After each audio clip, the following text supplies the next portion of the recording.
New take, better safety और refreshed looks के साथ ये है न्यू 2025 टाटा एल्ट्रॉस फेसलिफ्ट, जिसके शोरूम प्राइसेस 6.89 लाख रुपीस से शुरू हो रहे हैं। और इस वीडियो में मैं आप लोगों के साथ इसका ड्राइविंग एक्सपीरियंस शेयर करने वाला हूँ। तो मेक श्योर की वीडियो आप लोग पूरी देखिएगा और बने रहिएगा एंड तक, मेरे यानी कि लकी के साथ। Welcome to What Car India. हाँ, वीडियो शुरू करने से पहले जस्ट मेक श्योर कि सब्सक्राइब बटन दबा दीजिएगा। तो आइए वीडियो शुरू करते हैं इसके एक्स-शोरूम प्राइजेस की बात करके। तो introductory ex showroom prices 6.89 lakh rupees से शुरू हो रहे हैं फॉर द बेस वेरिएंट और जाते हैं 11.49 लाख रुपीस तक। वैसे इसका डिटेल्ड वॉक अराउंड मैंने ऑलरेडी किया हुआ है, जो आप यहाँ पे क्लिक करके देख सकते हो और लिंक डिस्क्रिप्शन में भी दे दूंगा आप लोगों के लिए।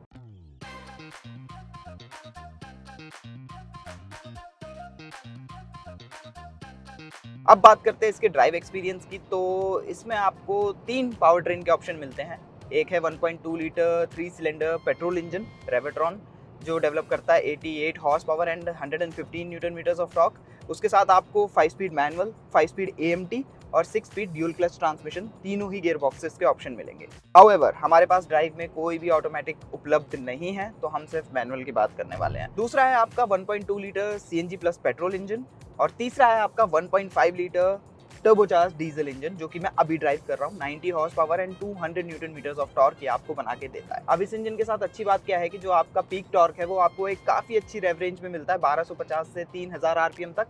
तो आपको लो एंड से लेकर के मिड रेंज तक एक काफी अच्छा टॉर्क का पुल मिलता है। लेकिन जो इसकी पीक पावर है ये 4000 RPM पे डेवलप करता है, जिसका मतलब ये कि अगर आप 4000 के ऊपर इसको रेव करते हो तो आपको कुछ नहीं मिलेगा, बिल्कुल फ्लैट फील होगी गाड़ी। नाउ द गुड थिंग इसकी डीजल पावर ट्रेन में ये कहीं भी आपको as such under power feel नहीं होगी, चाहे आप इसको सिटी में बम्पर टू बम्पर ट्रैफिक में ड्राइव करो या फिर हाईवे पे क्रूज करो। तो जो इसका ये क्लच है वो आपको थोड़ा सा हैवियर साइड पे फील होगा, मतलब ये पेट्रोल या पेट्रोल प्लस CNG जैसा लाइट नहीं है। शिफ्टर है वो काफी स्मूथली शिफ्ट करता है, लेकिन हाँ एक बात है कि उसके जो थ्रोज हैं वो थोड़े से लॉन्गर साइड पे हैं। तो देखिए राइड क्वालिटी एल्ट्रॉस की आपको पहले जैसी ही लगेगी, टिपिकल टाटा वाली सॉलिड राइड क्वालिटी है और वेल कुशन्ड है।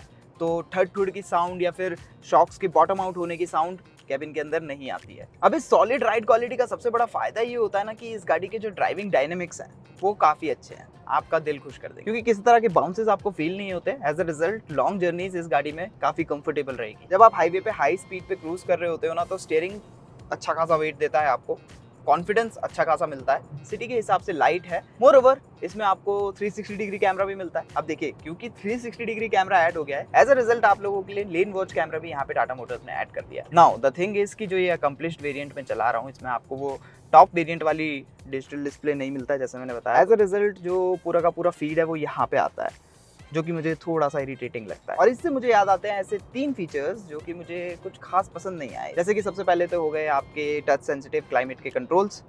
फिजिकल ऑब्वियसली सभी प्रेफर करते हैं। सेकंड है इसके सीट की अपहोल्स्ट्री। इसके साथ एक इशू ये है कि ये बड़ी जल्दी गंदी हो रही है, मतलब अभी हमें कुछ ही टाइम हुआ है इनको ड्राइव करते हुए और मैं ऑलरेडी देख सकता हूँ कि ये जो आर्म रेस्ट वाला पोर्शन है ये थोड़ा सा गंदा लग रहा है, सीट में भी थोड़ा सा गंदा लग रहा है। तो इनकी केयर आपको थोड़ी ज़्यादा करनी पड़ेगी। और तीसरी प्रॉब्लम जो मुझे पर्सनली लगती है वो है ये स्टीयरिंग व्हील। ना हो सकता है कि ये आपको अच्छा लगता हो, लेकिन मेरा पर्सनल ओपिनियन ये है कि इसको पकड़ने में मैं इतना कंफर्टेबल फील नहीं करता हूँ। और जो इसके ये बटन्स हैं ये भी काफ़ी हद तक प्रोट्रूड करते हैं, तो कभी कभार अनइंटेंशनली ये भी आपसे दब सकते हैं। और अब मैं आपको इसके 3 अच्छे फीचर्स भी बता देता हूँ। जैसे कि सेगमेंट में सबसे बड़ी टच स्क्रीन इसी में मिल रही है with wireless Apple CarPlay and Android auto. और इसके अलावा भी इसमें काफ़ी सारे अच्छे अच्छे फीचर्स दिए गए हैं। जैसे कि एक तो काफ़ी काम का फीचर जो मुझे इसमें लगा वो है ये ड्राइव नेक्स्ट, जो आपको लिटरली इतनी ज़्यादा इन्फॉर्मेशन देता है, साथ में आपको पॉइंट्स भी देता है कि आप किस तरह से ड्राइव कर रहे हो।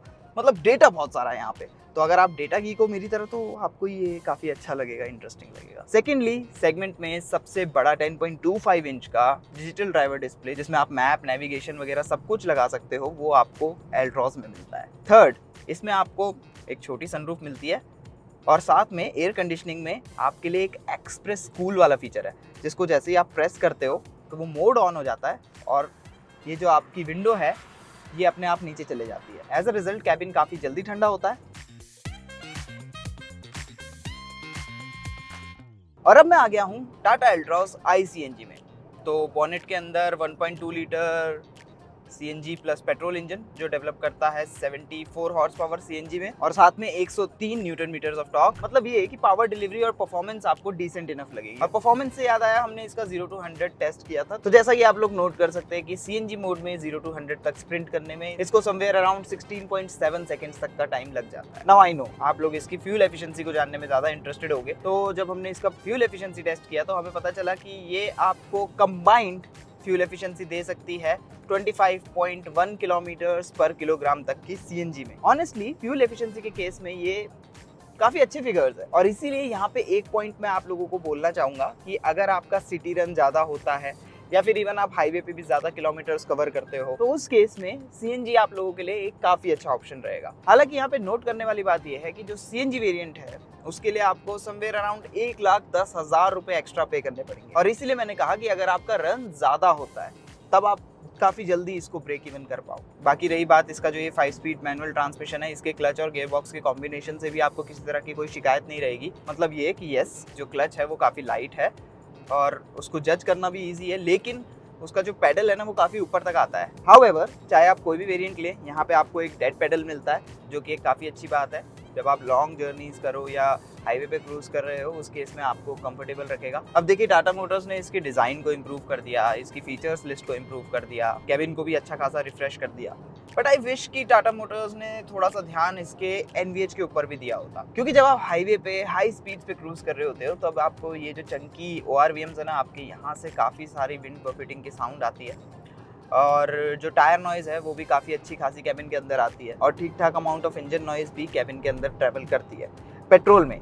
लेकिन जब आप डीजल में हो, डीजल में जो इंजन की साउंड है वो काफ़ी ज़्यादा कैबिन के अंदर ट्रांसफर होती है। एज अ रिजल्ट ये स्लो सिटी स्पीड्स पे भी आपको नॉइजी लगेगा, और जब आप हाईवे पे हाई स्पीड्स पे होगे क्रूज करते हुए, वहाँ पे भी ये आपको नॉइजी लगेगा। विजिबिलिटी वाइज भी आपको कोई शिकायत नहीं होगी, एज सच कोई मेजर ब्लाइंड स्पॉट कहीं भी डेवलप नहीं होता है। हालांकि एक चीज है, आई विश कि टाटा मोटर्स ने IRVM जो है वो ऑटो डिमिंग दिया होता तो बेटर होता। एल्ट्रॉस के फ्रंट फेशिया को टाटा मोटर्स ने ठीक ठाक रिफ्रेश दे दिया है, तो अब आपको नए हेडलैम्प्स मिलते हैं, नई फ्रंट ग्रिल मिलती है, रीप्रोफाइल्ड बम्पर मिल रहा है, LED फॉग लैंप्स भी अब ऐड हो गए हैं। साइड प्रोफाइल में एज सच कोई चेंज नहीं है, लेकिन आपको नए एलॉय रिम्स मिल रहे हैं, और जो आपके डोर हैंडल्स हैं वो भी फ्लश टाइप हो गए हैं। हालांकि रियर डोर पे अभी भी पिलर माउंटेड डोर हैंडल्स ही आते हैं, और उसकी कहीं ना कहीं हमें आदत भी हो गई है। और रियर प्रोफाइल वैसे तो मोर और लेस सेम ही है, लेकिन वहाँ पे अब आपके लिए कनेक्टेड टेल लैंप्स ऐड हो गए हैं, और जो रियर बम्पर है उसको भी कहीं ना कहीं थोड़ा सा रिफ्रेश किया गया है। कमिंग टू द इंटीरियर्स, तो डैशबोर्ड को भी एक बढ़िया सा रिफ्रेश दे दिया गया है। अब ये पहले से काफी बेटर लग रहा है, काफी सारे एलिमेंट्स यहाँ पे ऐड कर दिए गए हैं, और जो इसकी क्वालिटी फिट एंड फिनिश है वो भी अच्छी लग रही है। और मोर ओवर जो कलर कॉम्बिनेशन यूज किया है टाटा मोटर्स ने वो भी अच्छा है, क्योंकि जो कैबिन है वो काफी एरी एरी फील होता है। सीट्स मुझे फ्रंट की दोनों काफी अच्छी लगी, क्योंकि अच्छे से सपोर्ट भी करती है आपको, और काफी हेल्दी लोग भी यहाँ पे आराम से बैठ सकते हैं। 2 स्पोक इल्यूमिनेटेड टाटा लोगो वाला स्टीयरिंग भी यहाँ पे ऐड हो चुका है। ड्राइवर के लिए डिजिटल क्लस्टर ऐड हो चुका है, जिसमें आपको प्लेंटी ऑफ इन्फॉर्मेशन डिस्प्ले होती है, और इसमें आप turn by turn navigation type भी लगा सकते हो। लेकिन ये एक्चुअली छोटू वाला डिस्प्ले है, जो कि हमने एल्ट्रॉस रेसर में देखा था ना, वैसा वाला। ऐसा क्यों? क्योंकि जो अभी मैं ड्राइव कर रहा हूँ वो है अकम्प्लिश्ड S वेरिएंट, जो कि टॉप से जस्ट एक नीचे वाला वेरिएंट है। लेकिन जो टॉप वेरिएंट है उसमें आपको 10.25 इंच का बड़ा वाला डिजिटल ड्राइवर डिस्प्ले मिलेगा, जिसमें आप मैप वगैरह सब कुछ प्रॉपरली सेट कर सकते हो। 10.25 इंच की टच स्क्रीन है, wireless Apple CarPlay Android auto के साथ, और इसमें आपको प्लेंटी ऑफ अदर फीचर्स भी मिलते हैं। बाय द वे, फीचर्स से याद आया, ये है इसकी फीचर्स की लिस्ट, जो कि आप देख सकते हो कि काफ़ी अच्छे से अपडेट हो गई है। मोरओवर इसका बूट स्पेस भी अच्छा है, 345 लीटर्स का, और CNG में भी आपको decent amount of boot space मिलता है। और तो और आप स्पेयर टायर पे भी मिस आउट नहीं करते हो, क्योंकि वो CNG वेरिएंट्स में यहाँ नीचे लगाया गया है। और ये है इसमें मिलने वाले सेफ्टी फीचर्स की लिस्ट, जो कि आप पॉज करके देख सकते हैं। नाउ सेफ्टी के लिए तो हमें पता ही है कि एल्ट्रॉस ऑलरेडी ग्लोबल NCAP में 5 स्टार रेटिंग ला चुकी है, लेकिन टाटा मोटर्स ये भी कहती है कि हमने इसको पहले से और ज़्यादा सेफ कर दिया है। स्पेशली जो साइड इम्पैक्ट प्रोटेक्शन है उसको बढ़ा दिया है, डोर्स में बेटर रीइंफोर्समेंट देके। हाँ जी, तो अब आप लोगों की बारी है। आप लोग बताइए हमें कमेंट सेक्शन में कि न्यू 2025 टाटा एल्ट्रॉस फेसलिफ्ट आप लोगों को कैसी लगी। Let us know in the comment section, आप लोगों के इसके ऊपर क्या थॉट्स है। इस वीडियो को शेयर कर दीजिए अपने दोस्तों के साथ। वीडियो अच्छी लगी है तो लाइक करना मत भूलिएगा, सब्सक्राइब कर लीजिए, और हाँ, थैंक्स फॉर वॉचिंग।